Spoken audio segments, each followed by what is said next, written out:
Hi everyone, welcome back to Life in Motion. I'm your host Grace Becker, and co-hosting with me today is Woodrick Becker Rorick. This is my cat. You've seen him before. He's been on the pod before. He loves his booty scratched. You can see, look at him peeking. Oh my god, you were just the cutest. He loves his butt rubbed. He loves to lick. He loves his head rubbed. He loves pretty much any love, but as soon as you grab him and you squeeze him, give him a little hug, he feels forced and he doesn't like it. But I love a man who knows what he wants and what he doesn't want. And what he doesn't want is to be grabbed onto. Like most men. But anywho, I hope you all are doing well. I wanted to start off by just apologizing for not uploading a podcast last Thursday. There was a lot going on in my personal life. I will not get into details, but I lost somebody who I care about a lot, and it was really tough. It was really hard to go through that loss, and it just got me thinking a lot about life and life's purpose and meaning and death and grief and all sorts of things that just come with this package that life loves to throw at your face. So that's what I'm going to talk about a little bit today, is grief.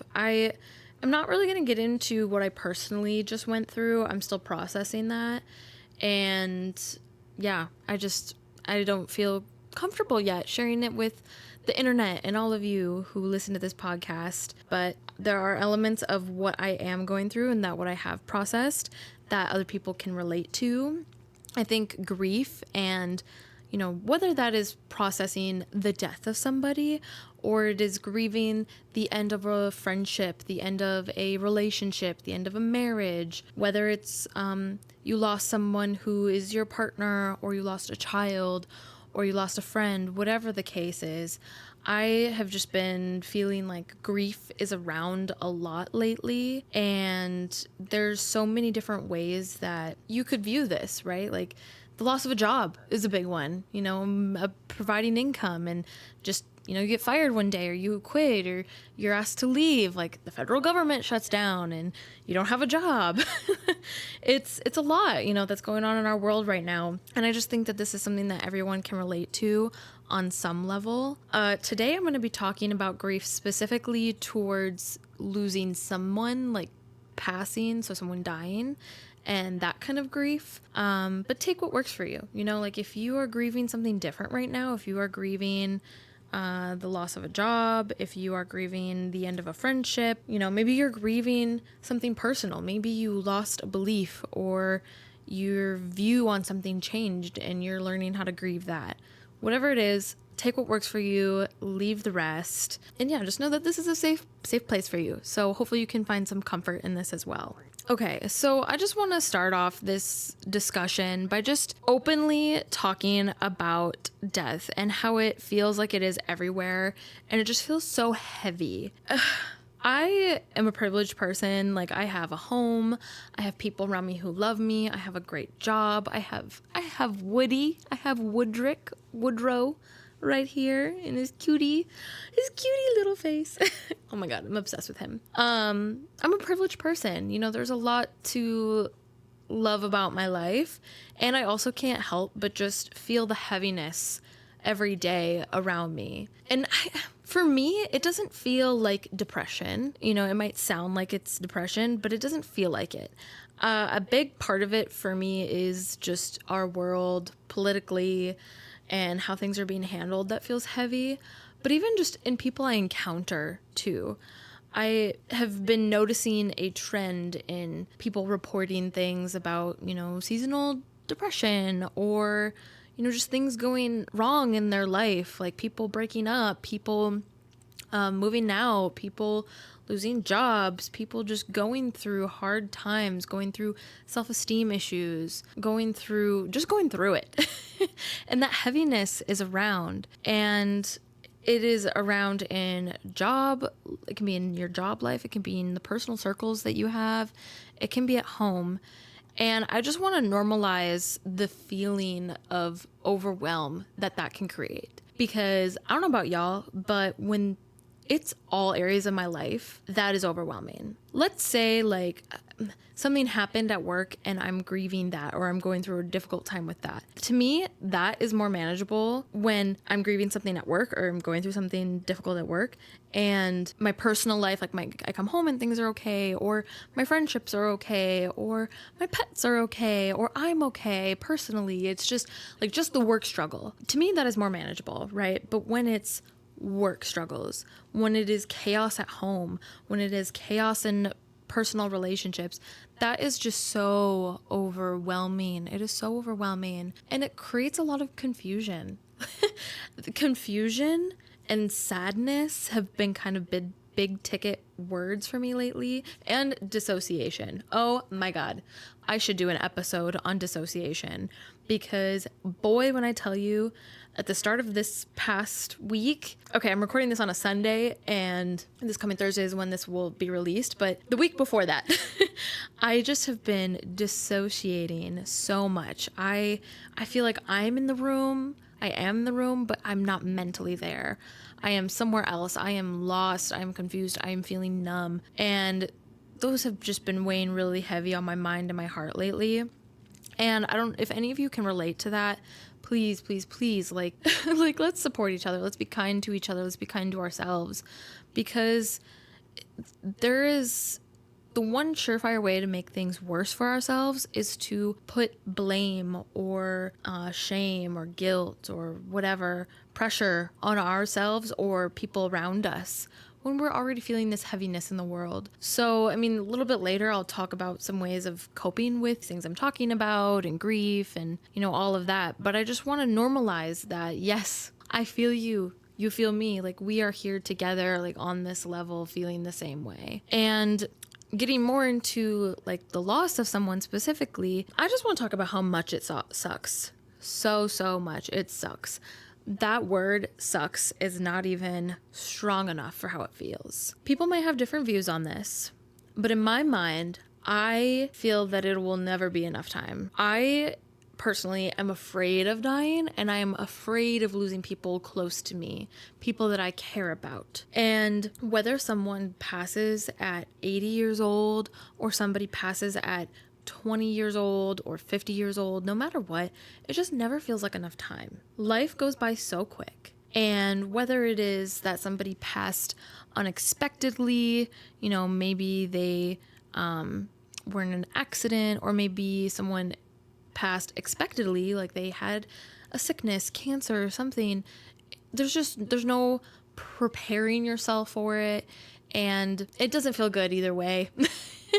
And both suck. They're a different type of suck, especially depending on the person going through it. But when you lose somebody, there is a huge absence that comes with that. Sometimes when I ask clients like, oh, like, how do you feel? Or what did you do this weekend? Or, a general question where I'm checking in with them, sometimes I'll get the response of, oh, nothing. Like, I don't feel anything, or I did nothing. Nothing is something. And when you lose somebody, that absence, that nothingness of their presence speaks volumes. And I feel like it just echoes throughout my life. When you lose someone, it takes time to process that and to go through it. So, for example, my dad, he passed, we're coming up on 12 years now.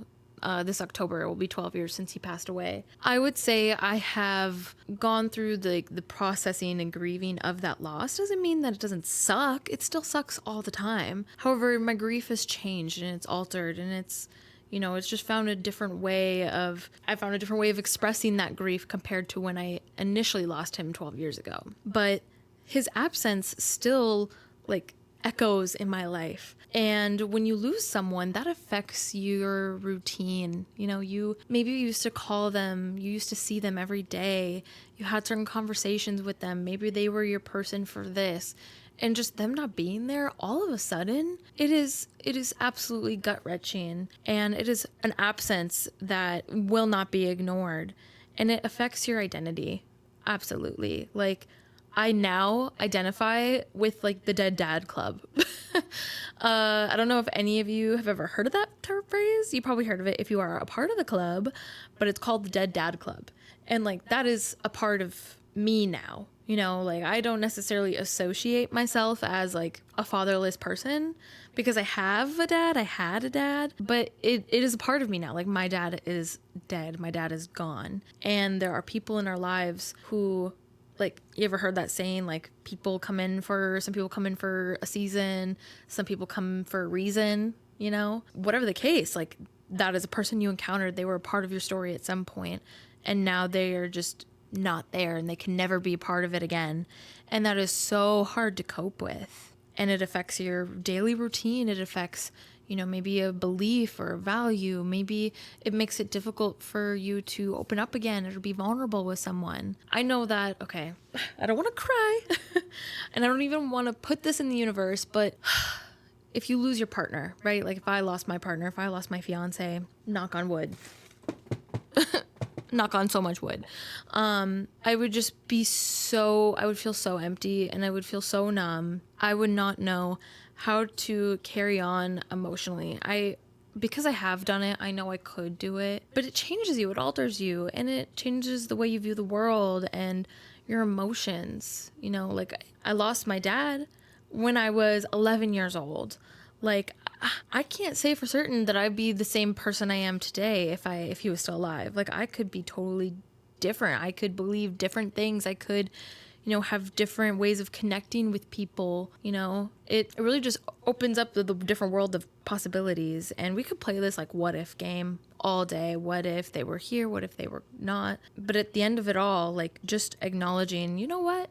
I lost someone close to me. So if all of a sudden my emotions change, my routine changes, the way I identify changes, beliefs change, or they are maybe not necessarily just changed, they just are shook. We're normalizing that because of course they are. You just lost somebody, and it sucks. It sucks so bad. And there's different types of, you know, loss. I talked a little bit about expected versus unexpected loss.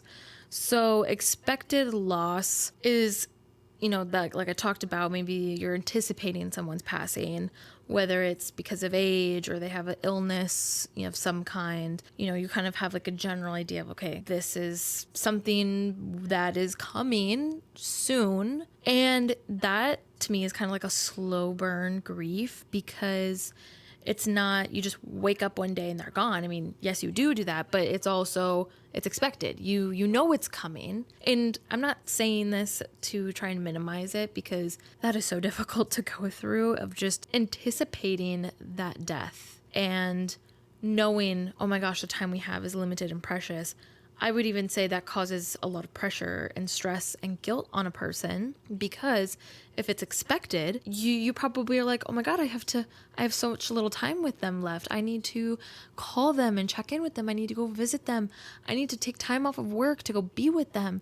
And it is so uprooting in a life. And sometimes we place guilt on ourselves if we can't be there for them like how we would maybe want to. And expected loss, it can come with a lot of complex type of grief because of that. On the other end is unexpected loss. So like I said, an accident or, you know, some sort of trauma that happens, because that is what I went through when I lost my dad. And, you know, I have gone through expected loss before. However, I will say the unexpected losses have been what have shocked me the most, would have really shooken me the most. Not that either one is better or worse than the other. They're just different. And unexpected loss is shocking. It's almost unbelievable. Like, I cannot believe a thing you are saying.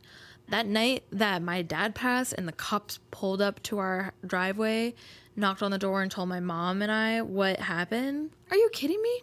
No, I did not believe them. I mean, I figured like they weren't lying to me because it's very serious. Obviously, I saw the look on my mom's face and I knew it was true what they were saying. And at the same time, it's like, no, you're lying. He's gonna like drive up the driveway any minute now. He's gonna come sit in his same chair he always sits in for dinner. And then afterwards, we're gonna watch a movie and he's gonna eat a bowl of peanut butter with chocolate chips in it and like lay it on his belly and eat out of it. Like, you are lying to me right now. And I think that is just so psychologically disruptive, because you don't know what to trust. You don't know what to believe. Oh my gosh, I'm gonna cry. And it just feels so unfinished. So unfinished. And I would say that unfinished feeling comes with expected loss as well, especially for the people who are the ones passing and it's expected. I hear a lot of, that feeling of, I'm not done. Like, things are not done. And, oh man, things don't feel finished when you lose someone at all. And when that unfinished feeling comes up and that shock and that disbelief, that is all what can really shake a person. And both types bring unique emotional challenges with them. You've probably heard the 5 stages of grief. I think I've even talked about it a few episodes back, but I more so today want to focus on just the emotional, what do you call them? Like roadblocks, the landscape. What's the word? When something's in your way. Objective? What is it called? Like obstacle. I think that's the word. I think obstacle is a word. The emotional obstacles you have to go through in grieving. A lot of common emotions when someone's grieving, whether expected, unexpected, are sadness, anger, guilt, numbness, confusion. There's different variations of all these things. Like I talked about dissociation. That is sometimes my automatic response, my trigger response to protecting myself. I dissociated the first time I lost someone very, very important to me, my dad.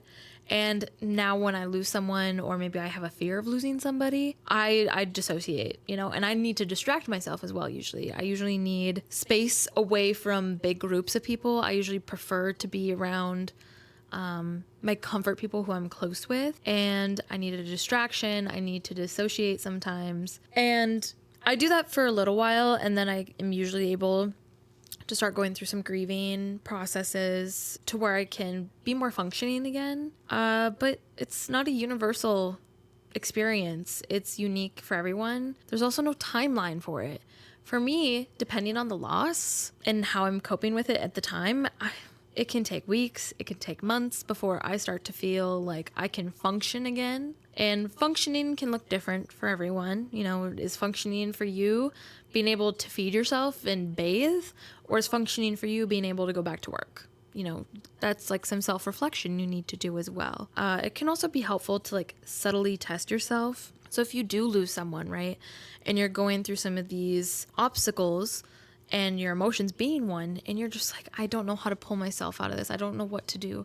Start so small. Start with feeding yourself. Start with taking a shower. Start with going out for a walk. Start with anything that you can that feels remotely comfortable. It might feel challenging, and honestly, it's probably a good thing, because challenging yourself is one of the best ways to get back to that state of, like, this person is gone and I am still here, and I have these abilities still to take care of myself, to lead my life in this way. So yeah, those are some like common emotions, right, that people can go through. I think the less talked about emotions is shame, anxiety, relief, envy. I think those are really untalked about feelings. And hearing those things, you might have some opinions, but let me just say this. It is different for everyone. For example, I mentioned envy, right? Let's say that a person is very depressed and they are going through it, and they, maybe they don't have any plan, or they would never hurt themselves, but they just are like one of those people where, what, if I didn't wake up tomorrow, I wouldn't be mad. And they wake up the next day, but they find out so-and-so in their life didn't. They might feel envious of like, why not me? And I can understand where that might be a little taboo, because you're probably thinking, Grace, like, death is not great. Why would anyone think that? People do. People are depressed. People are out here wanting to be free of the awful things of this world. And I mean, I would, if like someone told me that they were feeling that way, of course, I would want to do everything I can to comfort them, support them, get them help. If a client came to me and told me that they were, like had a plan of hurting themselves, obviously I'm reporting that. I'm not celebrating, I'm not celebrating, suicide. I'm just saying that this is a real thing, and not talking about it isn't helping. Not talking about it isn't helping. We need to talk about it.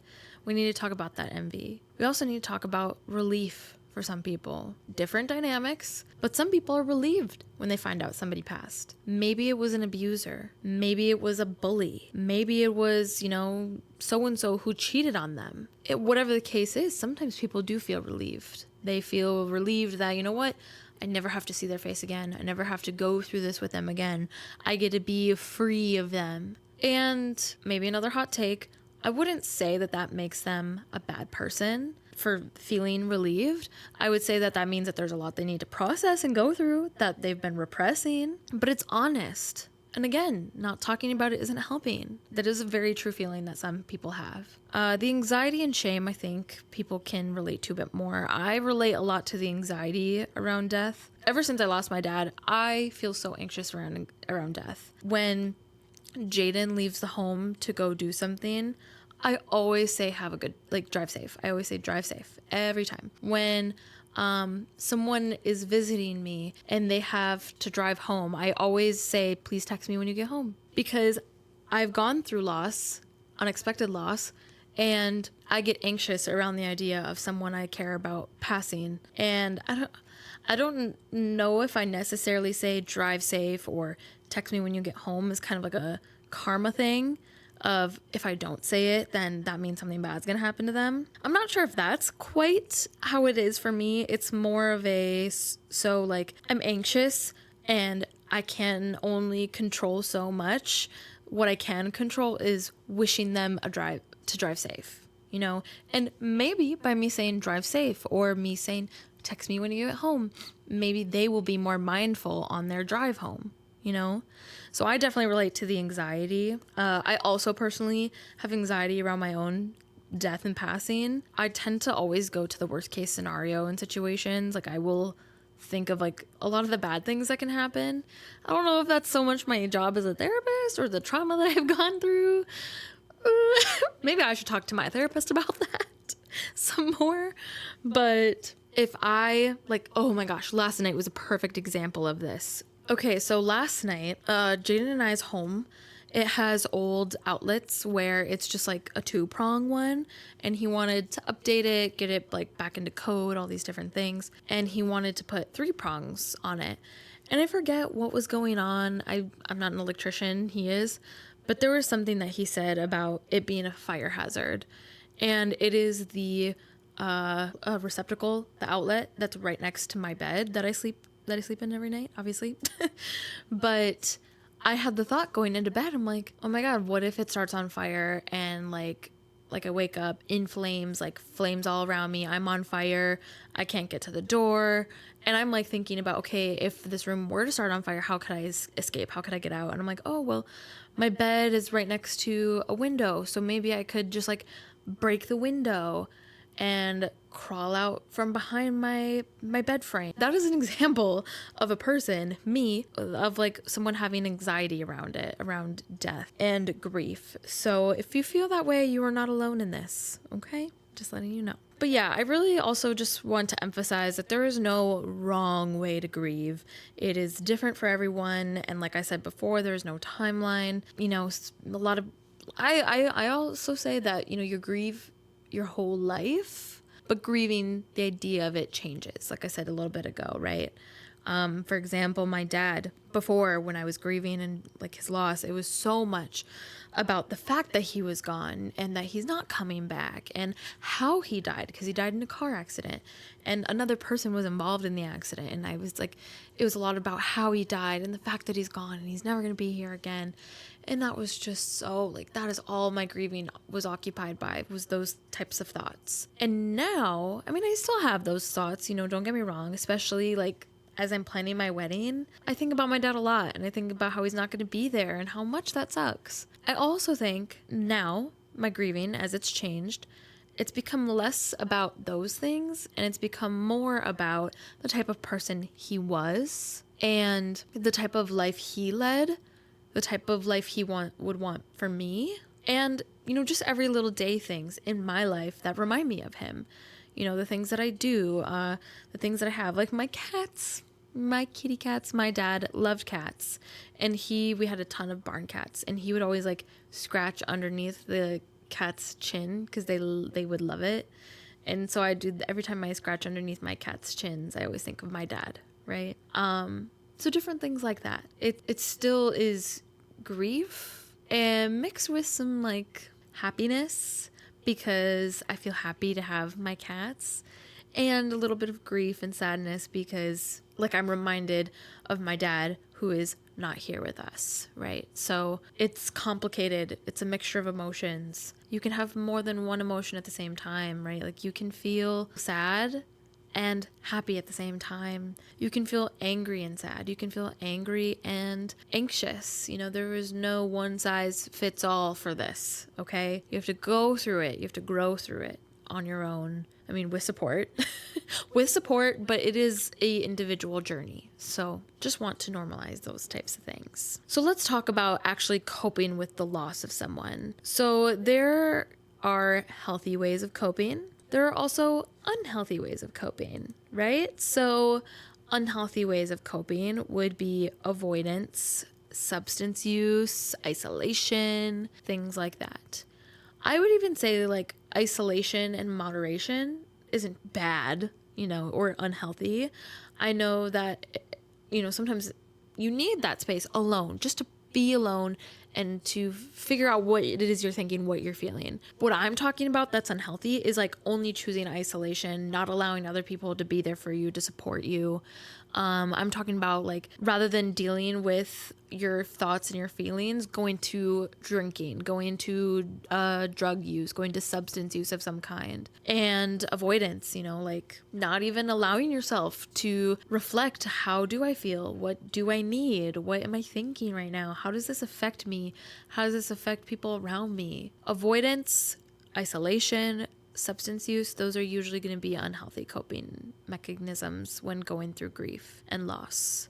Some healthy outlets, I mean, there's so many to count, like I can't even get them all down, but you can journal. Therapy, we love therapy, that's a great one. Some sort of ritual, routine, creative expression. There's a lot of different ways you can, go through the coping with this loss, and finding these outlets. These are kind of those distraction items that I was talking about. So creative expression, journaling, it's a way of getting my mind, it's like a trick, like I'm distracting it, but I'm also processing at the same time. Or I'll watch a movie that reminds me of, a girl losing her father, or I'll listen to a song that reminds me of, losing a family member in this way, or listen to a song about someone going through cancer or going through whatever. And that is a way of processing, and it is healthy. It's healthy to feel your feelings and allow them to come as they may, rather than stuffing them down, avoiding them, and isolating yourself. And tips for finding what works for you and knowing when to ask for help, it really comes with trial and error. So like when you're looking to, okay, how are ways I can cope? Just try out some different things that catch your eye, that seem interesting to you, right? A big one that I love is I love going outside. That is huge for me. But, journaling doesn't always work for me. Sometimes it does. Sometimes that is helpful, but it doesn't always work for me. So sometimes you do have to just go through trial and error to see what, helps and what it maybe isn't as helpful. I would also say knowing when to ask for help is equally as important. I would love for you, if you had people in your life who just like actively would check in with you, that would be great. And sometimes like people don't know what to say to you, when to check in, or maybe they do check in, but you don't feel like you can ask for help. I would say if you are feeling that way, if you don't feel like you can ask for help, that is a sign that you ought to ask for help. And we'll talk a little bit in like what that could look like, asking for help.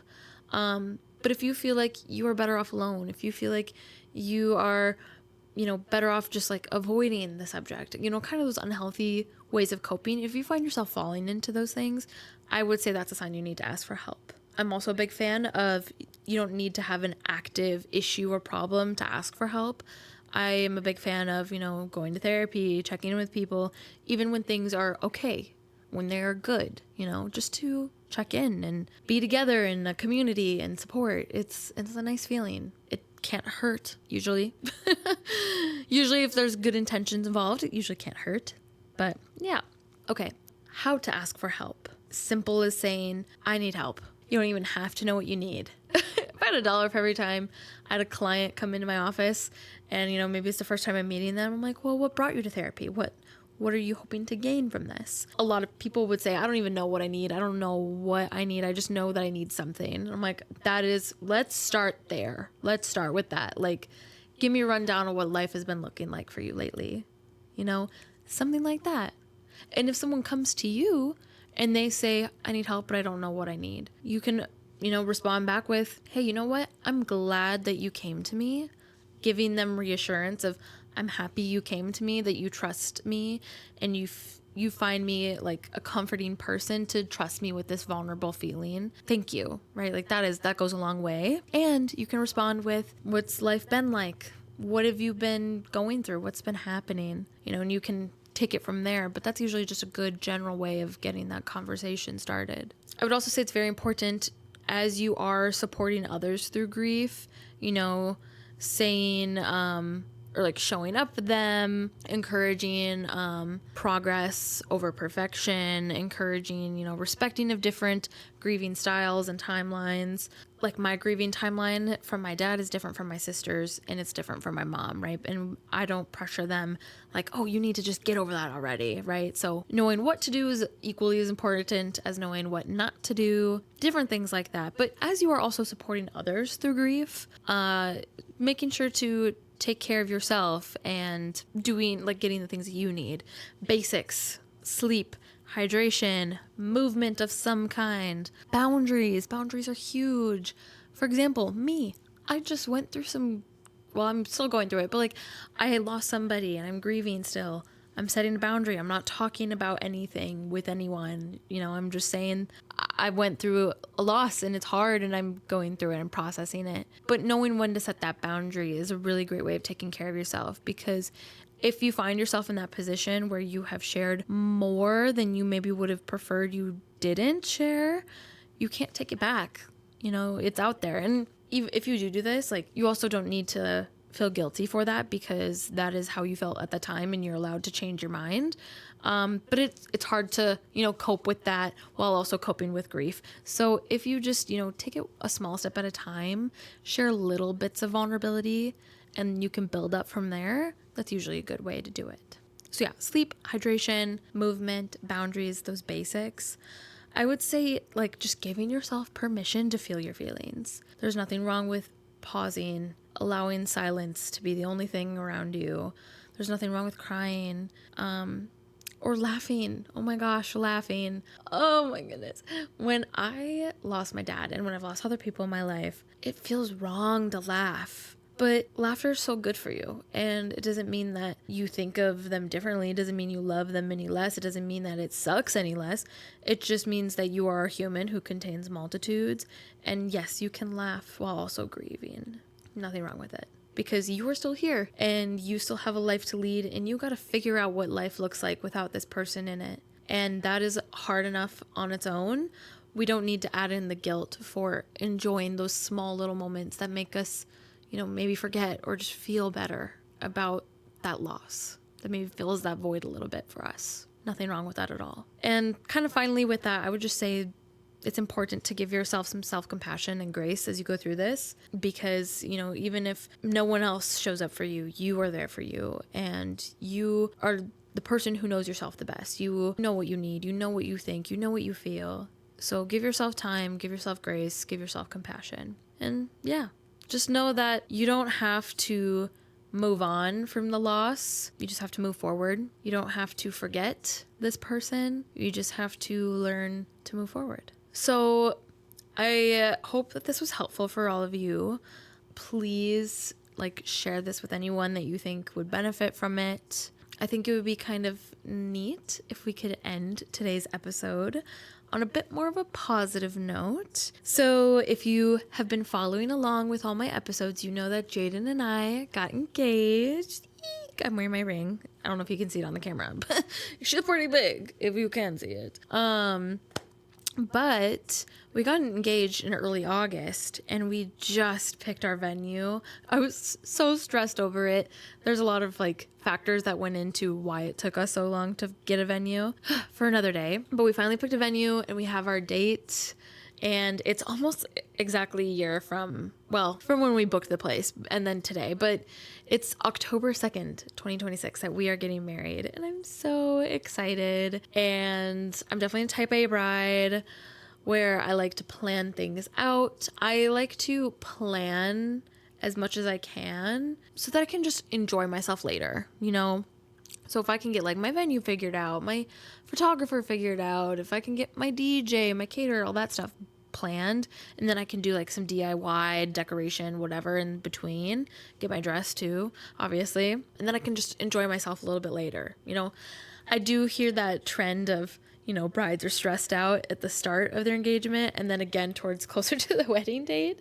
They just have that lull in between. I want to do whatever I can to aid myself in being as little stressed as possible. I'm a very highly anxious and stressed out person. I can get overwhelmed pretty easily. So I just find that trying to plan and, get details in order, so I can go to my phone and be like, oh yeah, this is the vendor. Oh yeah, that's how much this cost. It's reassuring for me when I know I tend to get overwhelmed. So yeah, it's exciting. I'm happy to finally have a date. And other things are already starting to fall into place, so that just feels really good. In other news, it is Sunday, and it is cloudy out, and it is cold. Thank God. Thank fuck. Because I love the cold weather in the fall, and it has been hot here lately. What do you mean? It's October, and it was 70, 80 degrees out. So finally, it feels a little bit crisp today. So I'm excited for that. I think tonight I'm going to... After dinner, I'm going to make some tea and I'm going to watch a Halloween movie. I'm going to cuddle with my cats and my man. And yeah, it's going to be a vibe. It's going to be fun. So yeah. Anyways, thank you all so much for listening, taking time out of your Thursday or whatever day you are coming to us at to hang out with me. But until I talk to you next Thursday, please subscribe, follow me on Instagram, TikTok, Facebook, Spotify, Apple Podcasts. Everything is down in my show notes below. Just go to there. Shout out to my editor, Ben, for all that you do. Thank you so much for all your help. And yeah, I guess that's all I have for you all. If you made it this far, comment some leaves down below because fall, y'all, right? So yes, well, until next week, embrace the chaos and find the beauty. Bye.